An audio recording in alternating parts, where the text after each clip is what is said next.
पारसी विधि विधान के अनुसार हुआ उद्योगपति रतन टाटा का अंतिम संस्कार। रतन टाटा के अंतिम दर्शन के लिए लगा वीआईपीज़ का तांता।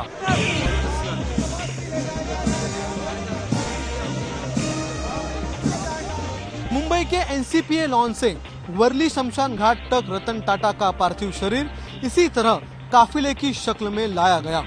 रतन टाटा की पार्थिव देह तिरंगे से लिपटी थी। वर्ली शमशान घाट में अंतिम संस्कार से पहले उन्हें पूरे राजकीय सम्मान के साथ विदाई दी गई।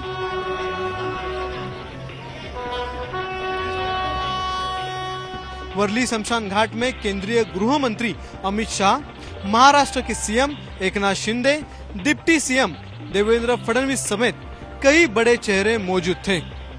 इससे पहले एनसीपीए लॉन में रतन टाटा को आखिरी विदाई देने के लिए कई नामचीन हस्तियां पहुंची।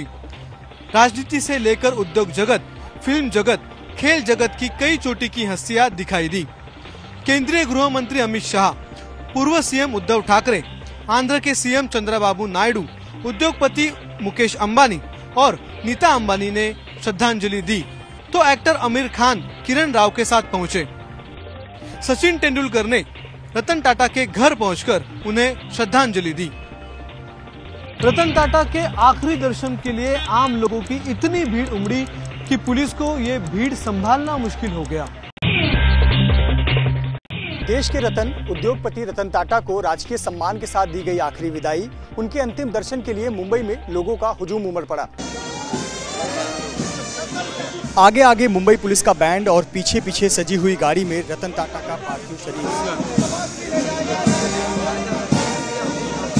मुंबई पुलिस की ओर से रतन टाटा को इसी अंदाज में सलामी दी गई। ये उस वक्त की तस्वीरें हैं जब दिवंगत रतन टाटा के घर से उनके पार्थिव शरीर को काफिले की शक्ल में एनसीपीए लॉन्स ले जाया जा रहा था।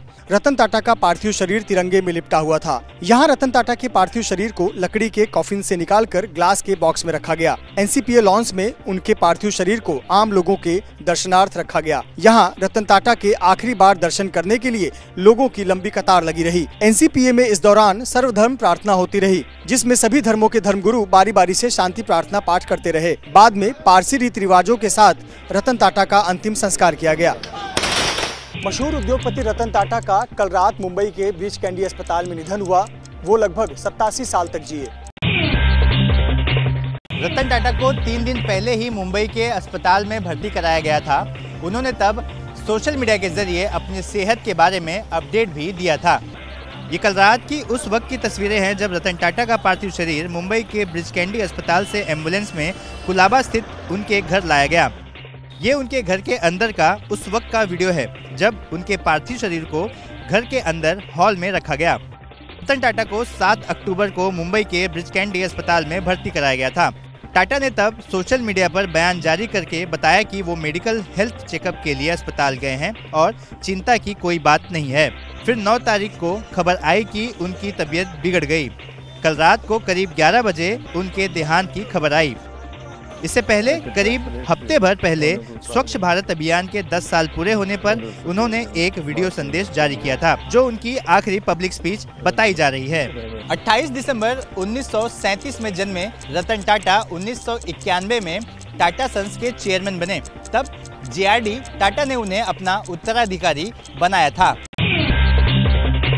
इतने बड़े औद्योगिक साम्राज्य का मुखिया होने के बावजूद रतन टाटा को सादा जीवन बिताने पर यकीन था। उन्होंने ताउम्र शादी भी नहीं की थी। 3 साल पहले ये फोटो वायरल हुआ था जब रतन टाटा अपने बीमार कर्मचारी अभिजीत मकाशीर का हाल जानने पुणे में उनकी सोसाइटी में पहुंचे थे कि वो अकेले वीआईपी थे जो अकेले चलते थे। उनके बैग और फाइलें उठाने के लिए साथ में कोई असिस्टेंट नहीं होता था। जब भी वो गाड़ी चलाते थे रात को, वो हमेशा ड्राइवर को छोड़ते थे और स्वयं चलाते थे। और हम हमेशा पूछते थे कि आप क्यों गाड़ी चला रहे हैं। वो बोलते थे कि अपने ड्राइवर को घर जाना चाहिए, उनके परिवार के साथ समय मिलना चाहिए, इसलिए मैं खुद चला रहा हूँ। लेकिन रतन टाटा ताउम्र अविवाहित रहे। एक बार सिमी अग्रवाल ने अपने शो में रतन टाटा से इस पर सवाल भी पूछा था। whole series of things. Timing, my absorption in work at that time. There were very many things. I came very close to getting married a few times and it didn't work out. Ratan Tata को कुत्तों से बहुत लगाव था। German shepherd breed के अपने 2 कुत्तों टीटो और टैंगो के साथ वो खूब खेलते थे। जो 2 डॉग्स थे, टीटो एंड टैंगो, उनको वो उनकी गाड़ी में लेके आते थे और वहाँ पे बहुत सारा समय उनके साथ गुजारते थे। रतन टाटा को लेकर एक किस्सा बहुत मशहूर है कि प्रिंस चार्ल्स के हाथों उनको अवार्ड लेना था, लेकिन वो बकिंघम पैलेस नहीं पहुंच पाए थे क्योंकि उनका कुत्ता टीटू अचानक बीमार हो गया था। बिजनेस सेक्टर में रतन टाटा की लीडरशिप के कई चौंकाने वाले किस्से हैं। टाटा समूह को इतना बड़ा बनाने में रतन टाटा उनकी अहम भूमिका थी और इस भूमिका को हमेशा याद किया जाएगा।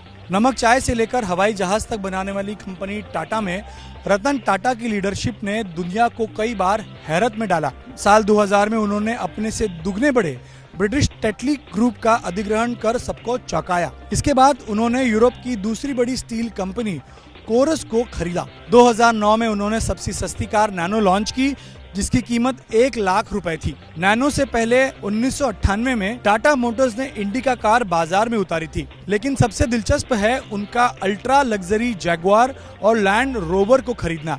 1999 में रतन टाटा की अपने कार बिजनेस को बेचने के लिए अमेरिकी कंपनी फोर्ड से डील हो रही थी। फोर्ड ने इस डील में टाटा को नीचा दिखाने की कोशिश की तो रतन टाटा ने डील ही रद्द कर दी। 2008 में मंदी के बाद खुद फोर्ड कंपनी दिवालिया होने की कगार पर आ गई। जिस फोर्ड ने टाटा को नीचा दिखाया था, रतन टाटा ने उसी फोर्ड कंपनी से जैगुआर और लैंड रोवर खरीद ली। महाराष्ट्र कैबिनेट ने रतन टाटा को भारत रत्न से सम्मानित किए जाने का प्रस्ताव पास किया है। रतन टाटा को पद्म विभूषण से सम्मानित किया गया था। जैसे ही घड़ी का काटा दोपहर 2:30 पे आए, बबीता जी का दिल सास बहू साजिश के लिए मचल जाए। और ये है इनकी बहू, पूरे दिन ऑफिस की टेंशन हो जाए गॉन जब ये करें अपना फेवरेट शो फ्री टाइम पे ऑन। इनकी तरह आप भी देखिए अपना फेवरेट शो अपने टाइम पर और डाउनलोड कीजिए एबीपी लाइव ऐप अपने स्मार्ट टीवी पर।